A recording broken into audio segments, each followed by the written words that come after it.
Hey, my name is Daniel. I'm 30 years old. Until 3 months ago, I was just the carpenter who lived in a tiny back unit behind a beautiful house I could never afford.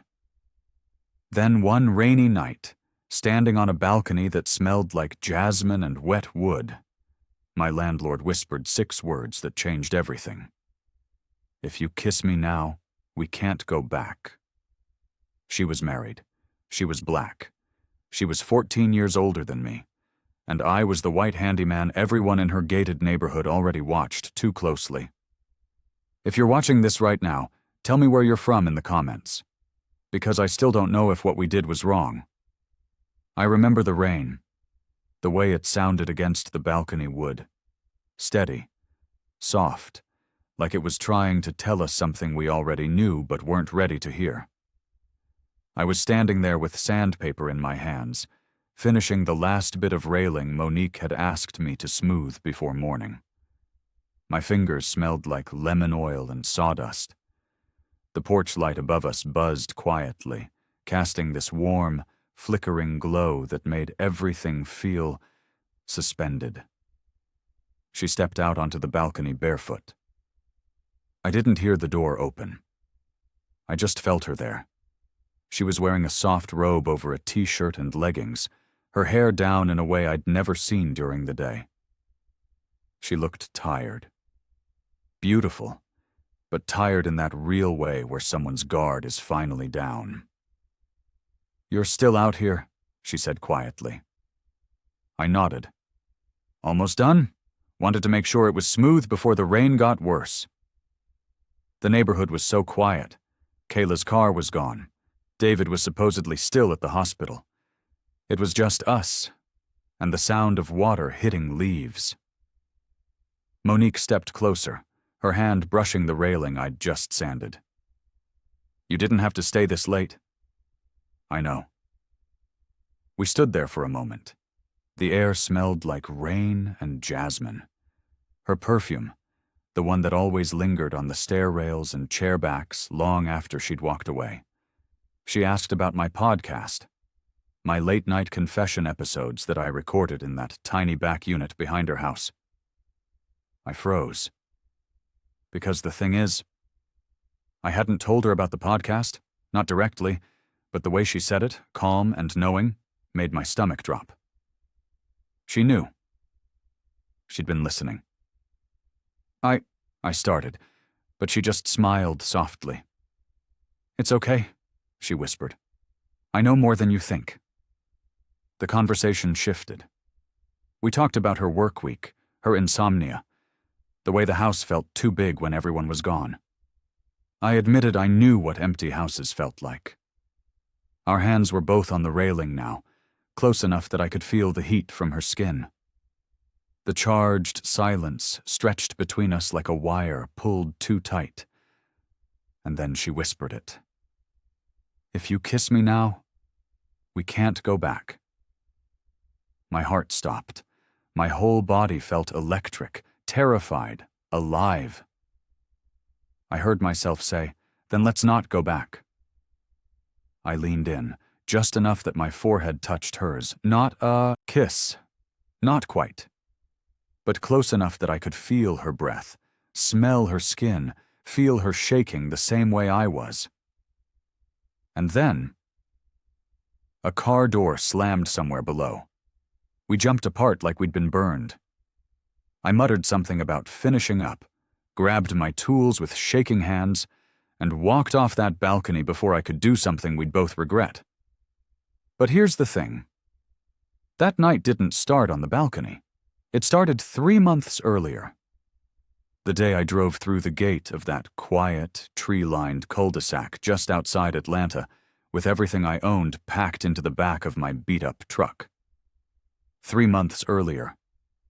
The security gate closed behind me with a soft beep. And I remember thinking I didn't belong here. Everything was too clean, too perfect. The lawns were manicured like golf courses. The houses were modern and sleek, all glass and stone and those expensive lights that turn on when you walk past. I found the address Monique had sent me. A beautiful two-story home with clean lines and a detached guest unit in the back. That's where I'd be living. The small converted space behind the main house. Monique met me at the front door.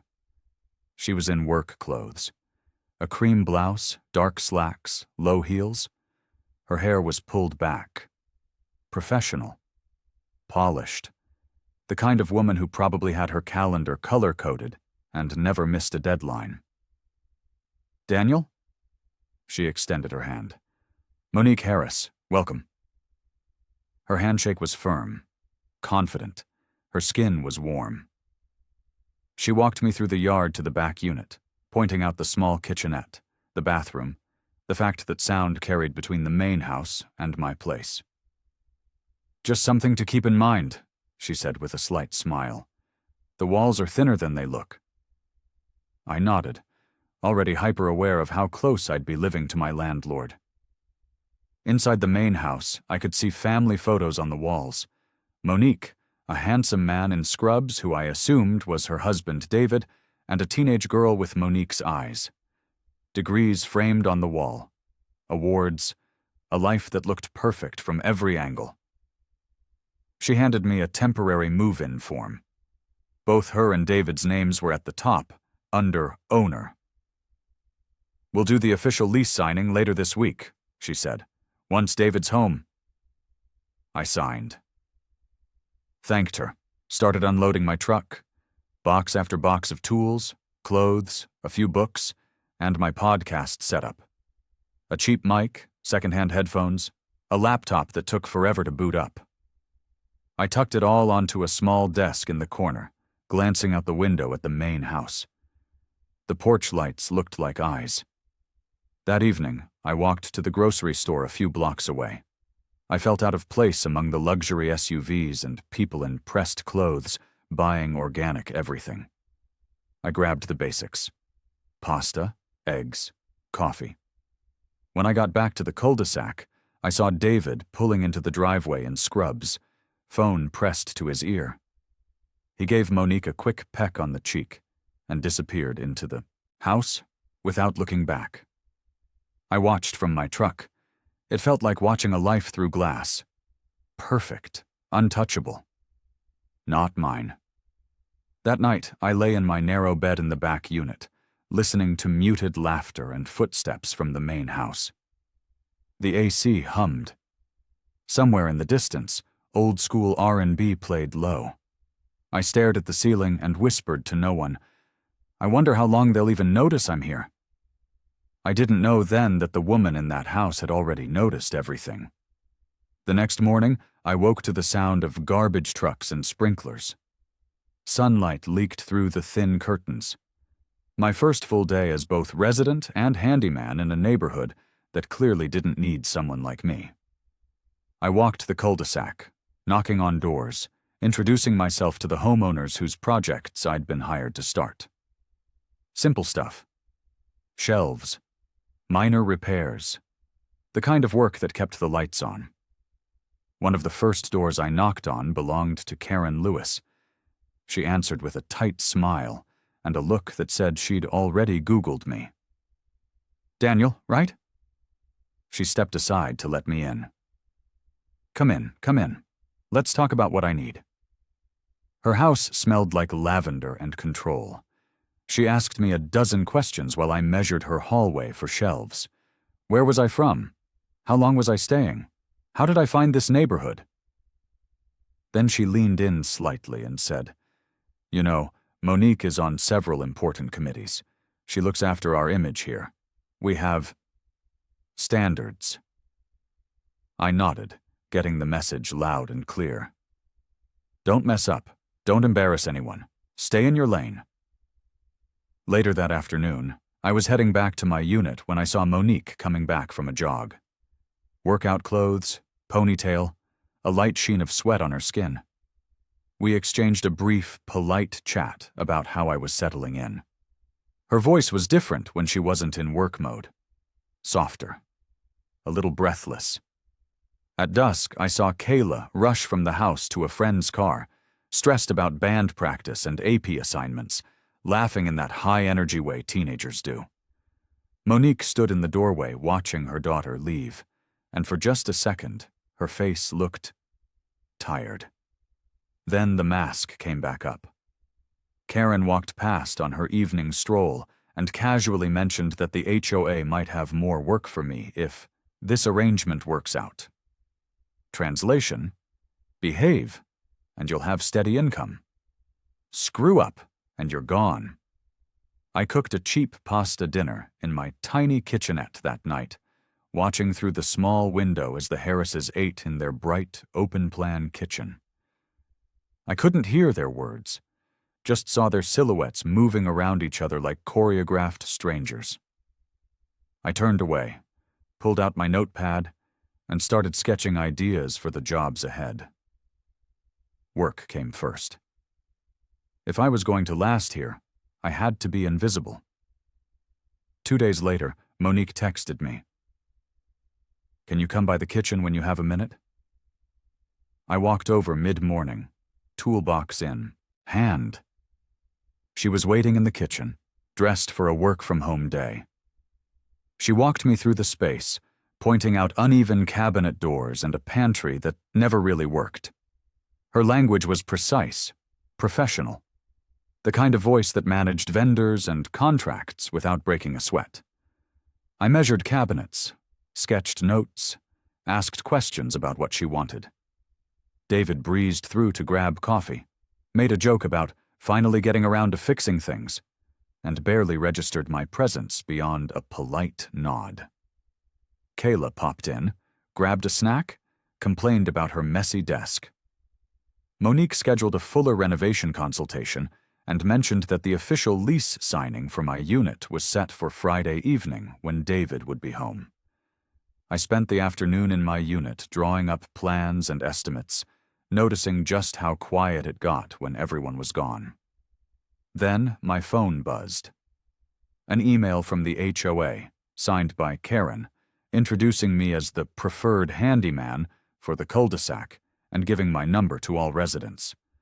I stared at the screen, realizing how much power Monique and Karen had over my income. One bad word, and I was done. Friday evening came. I sat at the Harrises' dining table with Monique and David as they reviewed the lease. Monique was calm. David was distracted, scrolling his phone between signatures. I signed my name under theirs, noticing again how both their names appeared under owner.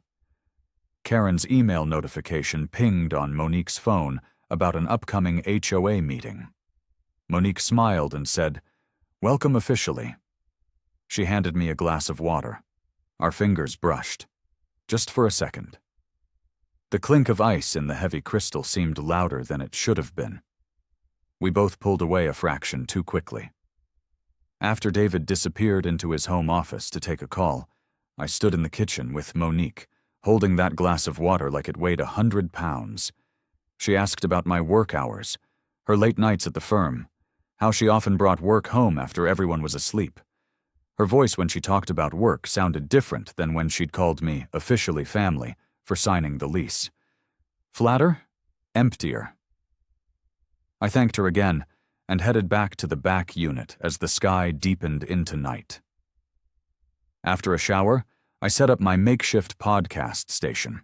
Laptop, small mic, second-hand headphones that crackled if I moved too fast. I had notes scribbled on scraps of paper. Episode title, The Empty Houses I Build. I hit record, and I talked. About watching other people's lives from the edges, about building shelves for family photos I'd never be in, about the sound of laughter through walls that weren't mine. No names, no identifying details, just raw, honest feeling. I uploaded the episode, watched the progress bar inch forward, then scrolled through the tiny handful of anonymous comments on older episodes. I turned off the light and lay in bed as the AC hummed. Across the yard, in the main house, Monique stood alone in her dark kitchen with a glass of something over ice. Her phone screen glowed, a podcast app, a new episode notification, a familiar voice. She pressed play. I didn't know she was listening. Not yet. But over the next week, I started to notice things. Small things. The way she'd quote a line I'd said on the podcast, but attribute it to a book. The way Karen stopped me at the curb one morning and casually mentioned she did a little Googling and found my podcast.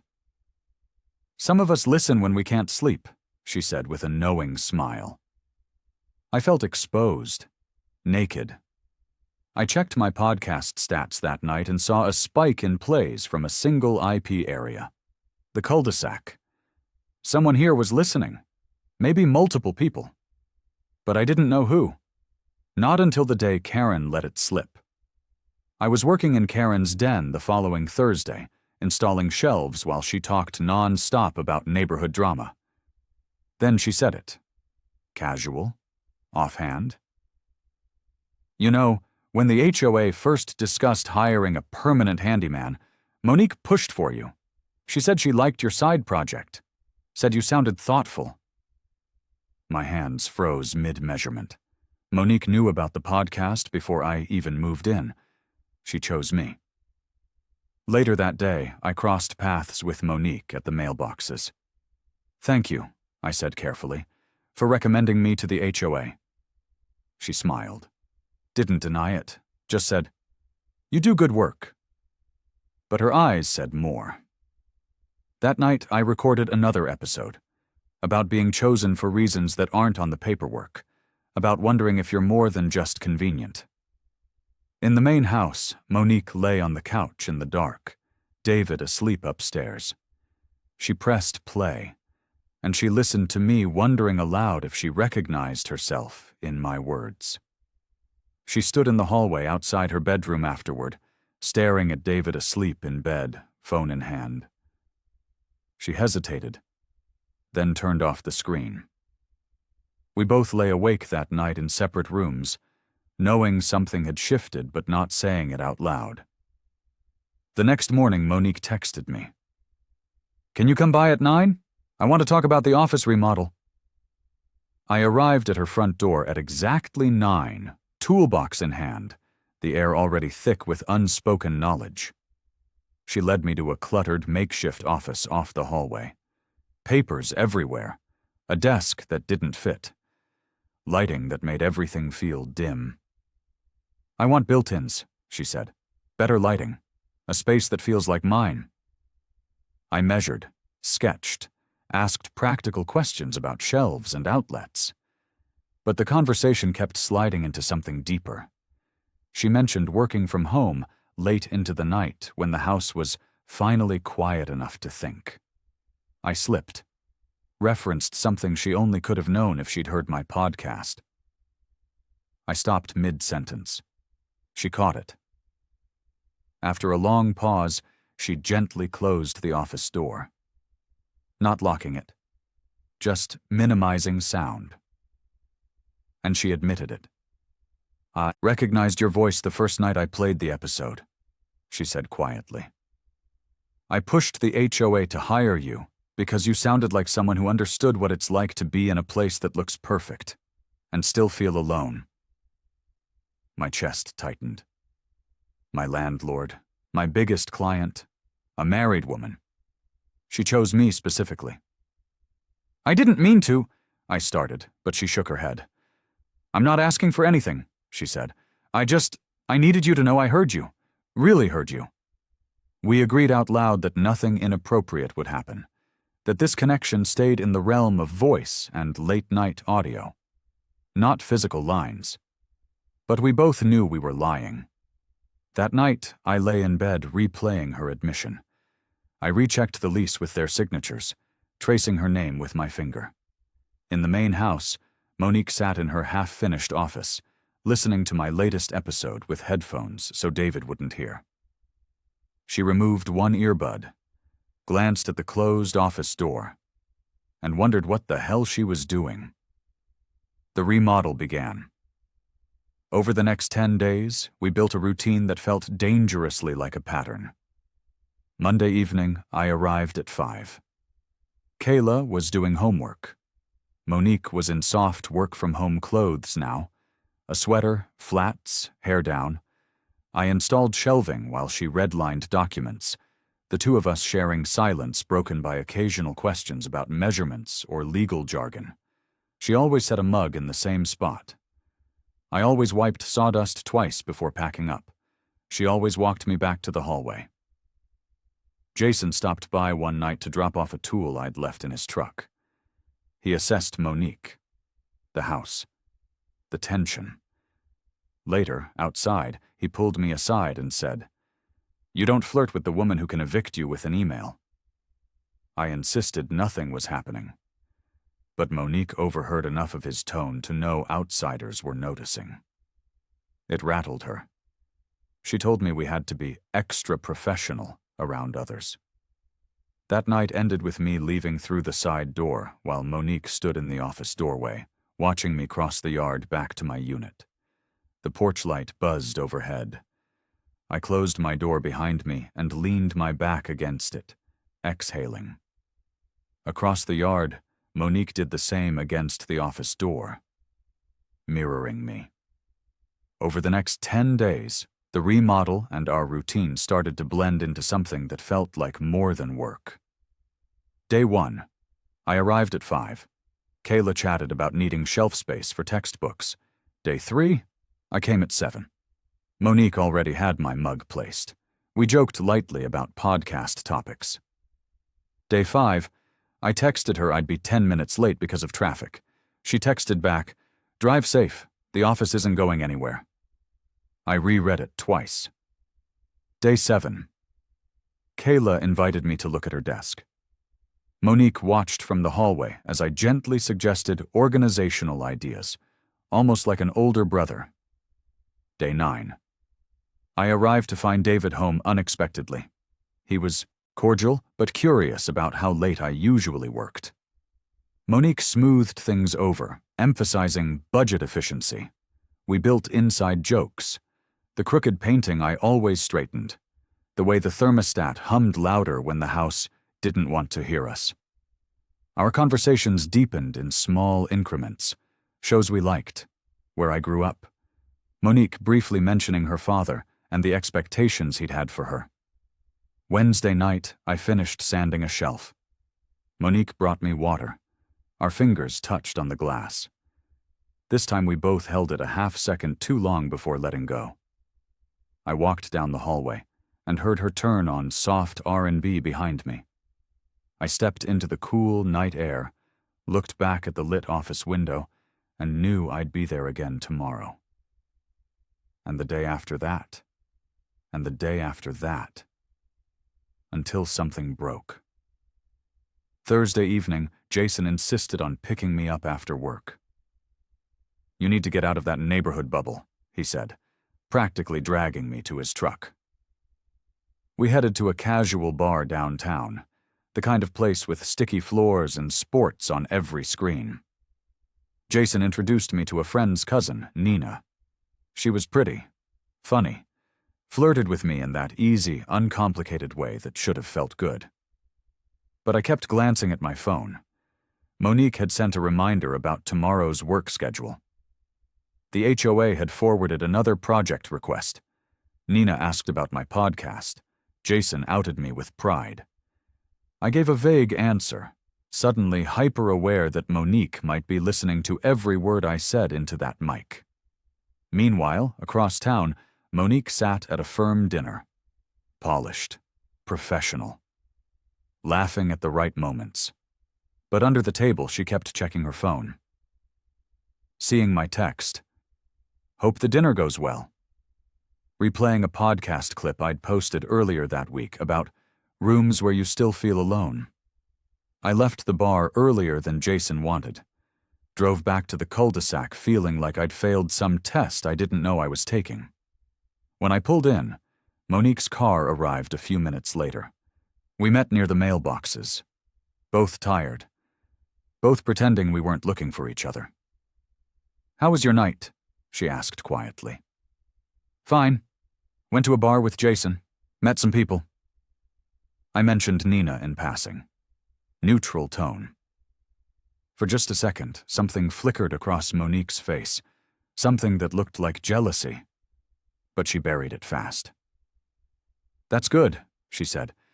"You should have a life outside this place." We stood there in the dark. Too close. Not close enough. Then she said goodnight and walked to her front door. I went back to my unit, sat at my desk, and opened a blank podcast recording file. I meant to talk about Nina, about normal possibilities, about moving forward. Instead, I described the feeling of standing between two lives, one I could have and one I have no right to want. I saved it without publishing. Across the yard, Monique hung up her blazer and instead of going to bed, walked into the unfinished office. She sat at the bare desk, staring at the empty wall where I'd soon build shelves. Both of us alone. Both of us aching. 4 days later, on a rainy Tuesday, everything changed. The neighborhood felt like it was underwater. Heavy clouds, distant thunder, rain hammering the windows. I arrived around 8 to install track lighting in the office. Monique was already there, barefoot, laptop open, sweater sleeves pushed up. Kayla was out at a study group. David was on call at the hospital. The house felt hollow. I worked on the wiring while Monique typed, the silence between us comfortable in a way that scared me. Then Monique's phone buzzed. "Kayla. Leaving in 20. Love you." Monique smiled and set her phone aside.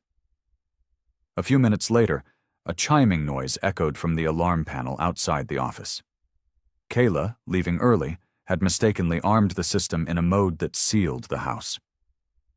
When Monique tried to open the side door to let me out, the alarm began a warning beep. She called the security company. Due to the storm, they were delayed. She was instructed not to open exterior doors, or the siren would trigger automatically and alert the whole neighborhood. I was stuck inside. We retreated to the office to wait. The hum of the AC, the rain on the windows, the weight of being alone together with no easy escape. We started to talk, really talk. Monique admitted she sometimes listened to my podcast in the middle of the night when she couldn't sleep beside a man who didn't notice. I admitted I started the podcast after my last relationship fell apart because I needed somewhere to put the words. We moved closer without meaning to. She sat on the arm of the chair where I was leaning. The lighting was soft, shadows overlapping. "I'm afraid of being too old to start over," she whispered, "but too young to feel already finished." I looked at her, really looked at her. "I'm afraid of always being the guy who helps other people build things," I said, "never having my own." The security company finally called back and remotely reset the system. But neither of us moved. We stood at the office doorway, almost chest to chest. The air felt electric. Monique whispered, "If you kiss me now, we can't go back." My voice shook. "Then let's not go back." I leaned in, but instead of kissing her, I let my forehead touch hers. Eyes closed, a breath away from crossing the line. Headlights washed across the wall, Kayla's car pulling into the driveway. We jumped apart. I muttered a goodbye and hurried out into the rain, heart hammering, soaked to the skin. Behind me, Kayla came through the front door, calling out to her mom. I crossed the yard to my unit, rain streaming down my face, and stood inside my doorway, shaking. Not from the cold, from how close we'd come. The next morning, I woke after barely sleeping. The rain had stopped. Everything outside looked scrubbed clean, except my conscience. I went through my normal routine, half expecting a text from Monique. Nothing. At midday, my phone buzzed. Monique. "If you're free, I'd like to go over office hardware options around 6. No mention of last night. I worked at another neighbor's house, trying to shake the memory of her forehead against mine. Jason noticed I was distracted. I only admitted, "Things are complicated at my main job." Evening came. I walked into the main house at 6. Monique was composed. Crisp blouse, hair pulled back. Talking about drawer pulls and stain colors like nothing had happened. Not a single reference to the almost kiss. But the tension leaked out in small ways. Her hand shook slightly when she passed me samples. I avoided looking directly into her eyes. Kayla wandered in, chatting about college essay prompts. Monique perked up, praising her, asking my opinion, pulling us back into safe territory. As the night ended, I packed up my tools. Monique stood in the office doorway and thanked me for my professionalism and good work. Her voice was extra formal. I nodded, equally formal, and walked down the hallway. Once I was outside, I looked back at the lit office window, wondering if we both dreamed last night. Inside, Monique turned off the office light and stood in the dark for a moment before heading upstairs. I sat in my unit that night, mic in front of me. I turned it on, then turned it back off. I couldn't speak. 3 nights went by like that. Tight smiles, routine, pretending. On Saturday night, I sat alone in my unit with my mic on. I intended to record an episode about moving on. But halfway through, my voice cracked. I stopped the recording. But the software kept rolling. I quietly cried, barely audible. Then I whispered, "What am I doing?" I didn't realize the mic was still recording. I re-recorded a more composed version, but when I exported the file, I accidentally left a few seconds of the raw audio at the end. The breathing, the whispered question. I posted it close to midnight without checking. In the main house, Monique lay awake beside David, who snored with his phone face down on the nightstand. She slipped out of bed, went downstairs, and pressed play on the new episode through her earbuds. She paced from kitchen to office, listening. The usual polished monologue played. Then, at the very end, the raw bit I'd forgotten to cut. She stopped walking, hand on the office door frame. She heard me break. Not as a storyteller, as a man she knew by name and face. The next evening, Sunday just after dinner, my phone buzzed. Monique. "Office tomorrow at 8. I need to talk. Not about shelves." I stared at the text from my bed, knowing this would not be about stain colors. Monday evening at 8, I entered the main house. Kayla was in her room studying. David was on a late shift. The house was quiet. Monique waited in the nearly finished office. No laptop. Just a mug and her phone. She admitted she heard the unedited end of my episode. My breath. My, "What am I doing?" She confessed she listened to it too many times, trying to decide if she was the reason. I was embarrassed, relieved she knew. "I don't want to be the man who complicates a marriage," I said quietly. Monique opened up more about David. He wasn't cruel, just absent. They fell into roles. Nobody asked if she was okay. She emphasized she wasn't planning to leave. She just felt invisible in my own house. We sat close on opposite sides of the small desk, sharing raw honesty. Our knees almost touched under the table. "When I heard you break," she said, "I realized I'm not the only one pretending everything is fine." We agreed again on boundaries. No kissing, no closed doors when others were home. No physical affection beyond what might be plausible in a professional context. But our emotional intimacy had clearly crossed a new line. As I left the office that night, my hand accidentally brushed her forearm. We both froze. Then stepped away. I walked down the hallway and out into the yard, feeling closer and more trapped than ever. Inside, Monique returned to her bedroom, lay beside David, and stared at the ceiling while he scrolled through his phone. 2 days later, Wednesday afternoon, it rained again. Lightly this time. I came by to adjust the new deck lights outside the office. Monique met me at the back door, umbrella in hand. We walked onto the back deck to test the lighting. The boards were slick. Monique slipped slightly. I reached out, hand on her waist, to steady her. For a moment, we stood too close under the porch light, rain pattering around us, the touch lingering a fraction too long. Mounted near the door was David's Ring camera, small blue light glowing. We barely registered it before going back inside. That evening around 9, I was in my unit when I heard muffled voices from the main house. David's voice was sharper than usual. Inside, David had arrived home earlier than expected. Checking his camera notifications, he replayed the clip of Monique and me on the deck. He paused the frame where my hand was on her waist. He confronted her, asked why the handyman was touching her like that, why the work had to happen so late, whether anything was going on. Monique insisted it was a slip on wetboards, nothing more. But her fluster gave him more questions.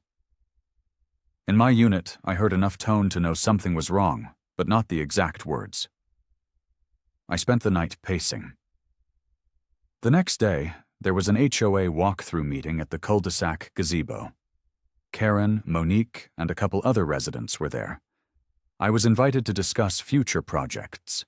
In front of everyone, Monique coolly announced that, for boundary reasons, they'd be using a larger firm for any future work inside the main house. I would focus on external HOA projects. Her eyes barely flicked to me. Karen raised an eyebrow, catching the subtext. Later that afternoon, back in my unit, my phone buzzed.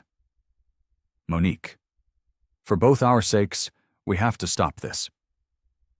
I stared at the message as the screen dimmed. I sat in the dim light of my back unit that evening, phone in one hand, mic on the desk in front of me. I typed replies, deleted them, apologies, anger, jokes, all of them unsent. I put the phone face down. That night, I started to record a podcast but stopped after a few sentences. Instead, I talked to myself without recording, admitting I missed someone whose name I couldn't say. Over the next few days, I went through the motions. Thursday, worked at other houses, caught myself glancing at the main house every time I pulled into the cul-de-sac. Friday, heard Monique's car leave early for work, the sound making my chest tighten. Saturday, saw Kayla leaving with friends, smiling, wondering if she knew anything was off. Sunday, heard distant church clothes chatter and cars leaving, imagining Monique in her Sunday best, pretending nothing was wrong. I tried to focus on new projects, but I felt adrift. Sunday night, I finally hit record, spoke plainly about ghosts you still share walls with. I didn't publish it, just saved it as an untitled file. In the main house, Monique sat in the finished office alone, scrolling past my podcast app icon without pressing play. Monday morning, I decided I had to pretend I was fine. Jason picked me up for a job across town, loudly declaring, "You need a new zip code for a day." On site, Jason introduced me to a co-worker's cousin, Tasha. She flirted. I was polite, but distant. During lunch, Jason pushed me. I admitted vaguely that I caught feelings where I shouldn't have, and that it was over. Jason told me to be grateful I got out before lawyers and ring cameras got involved. Meanwhile, Monique sat in back-to-back meetings at her firm. Polished exterior. But in stolen moments, she glanced at her phone as if expecting a message that never came. Karen texted her, "Hope everything is okay. You seemed tense at the gazebo." That evening, I returned to the cul-de-sac. As I stepped out of my truck, Monique's car pulled into the driveway. We locked eyes briefly from a distance. She gave a polite, distant nod. I returned it. No words. I went into my unit, leaned against the closed door, and whispered, "So this is what normal looks like now." 2 weeks dragged by like wet cement. Then came the neighborhood's annual block party on a sunny Saturday afternoon. I was contracted to help with setup. I spent the morning stringing lights, setting up folding tables, fixing a wobbly stage. Karen buzzed around directing everyone. Monique arrived with Kayla and David, carrying dishes for the potluck. She looked flawless, smile perfectly in place. The distance was immediate. She spoke to me only in the context of logistics. "Can you adjust that light?" During the party, I chatted with other neighbors, trying to fade into the background. But I couldn't help noticing Monique laughing at something David said, wondering what was real and what was performance. Karen cornered me at the drinks table. "Is everything okay between you and the Harrises?" she asked. "Things felt different at the last meeting." I deflected. Late in the afternoon, someone mentioned Ring cameras, seeing everything. Another guest joked about catching their teen sneaking out. David laughed a little too loudly. "Believe me, those cameras catch more than you want to see sometimes." Monique stiffened. I realized, from the tone and context, that the Ring camera moment was still alive in their marriage. Shame and fear blended in my stomach. As the party wound down at dusk, I started taking down decorations. Monique slipped away to her porch steps, looking exhausted. Our eyes met briefly across the lawn. But David walked out behind her, placing a hand on her shoulder. I looked away and focused on packing up extension cords. The next day, Sunday evening, I sat in my unit surrounded by half-packed boxes. I'd impulsively started looking for other rentals online. I toured a cheap apartment during lunch the next day. Dingy, unsafe neighborhood, curt landlord. Leaving the cul-de-sac might mean stepping backward in every way but emotionally. I returned to my unit and stared at the lease documents on my table. Months left. But the idea of staying and not speaking to Monique felt suffocating. That night, I decided to record a truthful episode. No names, no identifying details, but I spoke openly about wanting something you have no right to touch, about staying outside a life you helped build. I didn't edit out the cracks in my voice, left in the pauses. And I published it. I watched the episode upload, refreshed stats obsessively, saw a familiar cluster of listens from my area. In the main house, Monique sat in her car in the driveway after a long day, unable to go inside yet. She pressed play. As I refreshed the stats again, I saw a spike from the local area at that exact moment. Monique's hand gripped the steering wheel, tears in her eyes in the dark car, while I stared at my laptop screen just yards away, unaware she was listening. The next day, Tuesday afternoon, I returned from a job to find an unmarked envelope slipped under my door. Inside, a copy of my lease with certain lines highlighted, clauses about notice periods, quiet enjoyment, and a small yellow sticky note in Monique's neat handwriting. Porchlight, 917. No name, no explanation. I spent the next hours spiraling. Was she kicking me out? Renegotiating? Testing me? Why such a specific time?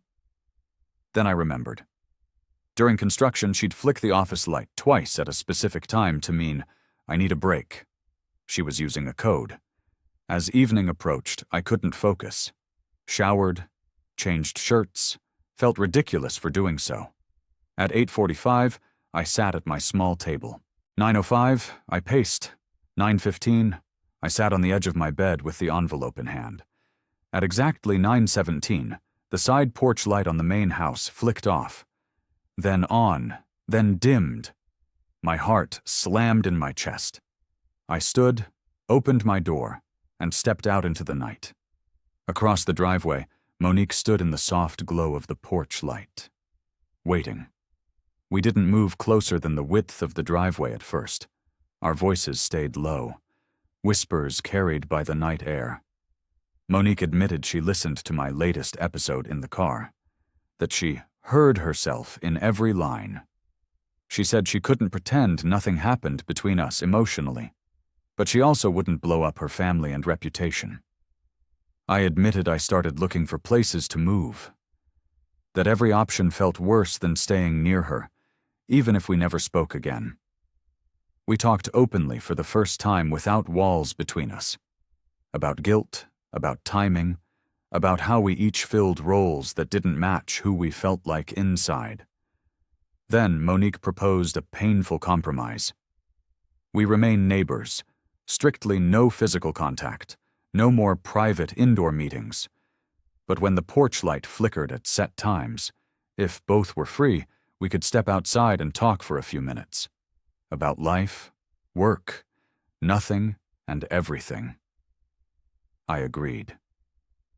Understanding this was the only way she felt she could live with herself, while also not completely severing what had grown between us. A car slowly drove down the cul-de-sac. Headlights washed over us. We froze, looking like just landlord and tenant exchanging words about a lease. As the car passed, we exchanged one last look. Then each turned back toward our own doors. Monique turned off the porch light. I re-entered my unit. Both doors closed almost in sync. Over the next month, we built a strange, careful rhythm. Week 1, Tuesday. The porch light flickered. I stepped out. We talked about work only. Her trial prep, my new contract across town, safe distance between us. Week 1, Friday, no light that night. She was out with her family. I recorded a calmer podcast episode about compromise. Week 2, Wednesday. The light flicked. We talked about Kayla's college applications. Monique shared her fears of pushing too hard. I recalled being pushed too little. We laughed briefly. Week 2, Sunday afternoon, I was fixing a neighbor's fence when the Harrises left for church. Monique and Kayla in coordinated outfits. She gave me a soft smile. Nothing more. Week 3, Monday night. The porch light didn't flicker. I heard raised voices inside. Normal family tension. I stayed in my unit, respecting the boundary. Week 3, Thursday. Light flickered. Monique stepped out, visibly tired, vented lightly about a stressful day at the firm. I mostly listened. Week 4, Saturday late evening. I came home late from Jason's. Saw the porch light already on, steady, not flickering. I stepped out anyway. Monique appeared. Admitted she just needed to know I was still there. After a family argument about money and Kayla's college choices. The routine was fragile, but it existed. 2 more weeks passed like this, steady and strange.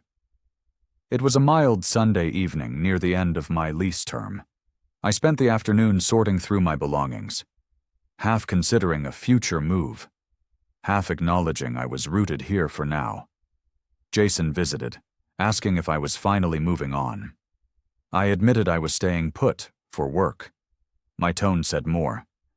Jason warned me gently that not everything needs a label to leave a mark. After he left, I took a walk around the cul-de-sac, noting how familiar everything had become. The cracks in the sidewalk, Karen's twitching curtains, the exact angle of the Harrises' front door. Later that night, around 9, I sat down to record what felt like a final kind of episode, one that could stand alone if someone listened years from now. I spoke directly about the balcony night, about lines we didn't cross physically but did emotionally. At 9:17, mid-sentence, I heard the porch light click and flicker. I paused the recording, left the mic on, and stepped outside. Monique was on her porch, arms folded against the cool air. She told me Kayla got into her top choice college. We shared a brief, genuine moment of happiness. She also mentioned David was considering a new schedule that might bring him home earlier. All changes that would shift our routine again. We talked about the future in vague, careful terms. My business growing, her adjusting to an emptier nest, my lease likely renewing. Neither mentioned more than that. I returned to my unit and sat back in front of the mic. I didn't restart the episode. I let the silence record for a few seconds. Then I spoke. We never kissed again. But every time her porch light flickers, I remember the night she whispered we couldn't go back, and how, without ever touching, we still didn't. I uploaded the episode. Across the yard, Monique turned off her porch light and headed upstairs. The cul-de-sac was quiet under the night sky. Two people, separate lives, laced together by small signals and rare, careful conversations. Some nights, the porch light still flickers at 9:17, and some nights I still step outside. Not because we're trying to be something we can't be, but because we already are. Be honest, would you have kissed her?